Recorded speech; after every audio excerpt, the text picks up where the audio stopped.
পশ্চিমবঙ্গের মুর্শিদাবাদে বাবরি মসজিদের ভিত্তিপ্রস্তর স্থাপন করে ভারত জুড়ে শোরগোল ফেলে দেয় হুমায়ুন কবির। এবার নতুন একটি রাজনৈতিক দল গড়লেন তিনি। তার দলের নাম জনতা উন্নয়ন পার্টি। বাবরি মসজিদ তৈরির উদ্যোগ নেয়ার কারণে তৃণমূল কংগ্রেস থেকে সাময়িক বরখাস্ত হন মুর্শিদাবাদের ভরতপুরের এই বিধায়ক।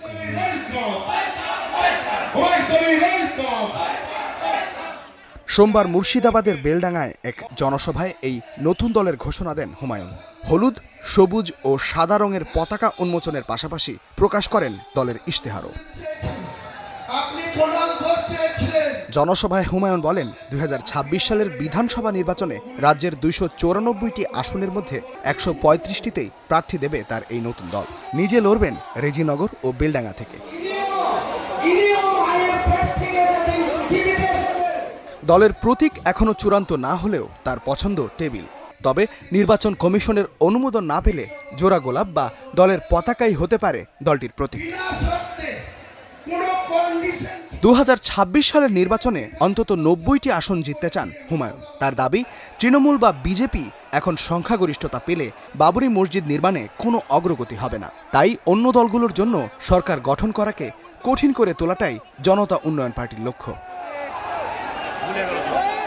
তৃণমূলকে কোণঠাসা করতে বাম কংগ্রেসের সঙ্গে জোটের প্রস্তাবও দিয়ে রেখেছেন হুমায়ুন। তার দাবি, মুর্শিদাবাদের ২২টি আসনের মধ্যে তার দল ৯টিতে লড়বে। কংগ্রেস পাবে ৯টি, সিপিএম ৩টি আর নওশাদের দল আইএসএফ পাবে ১টি আসন।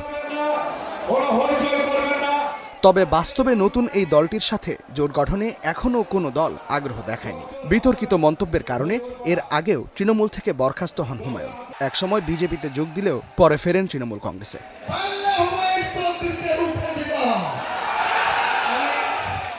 ২০২১ সালে নওশাদ সিদ্দিকের নেতৃত্বে তৈরি হওয়া আইএসএফ যেভাবে সংখ্যালঘু ভোটে প্রভাব ফেলেছিল, সেই নজির সামনে রেখে রাজনৈতিক মহলের একাংশ মনে করছে ২০২৬-এর আগে হুমায়ুন কবিরের নতুন দলও আঞ্চলিক রাজনীতিতে নতুন সমীকরণ তৈরি করতে পারে।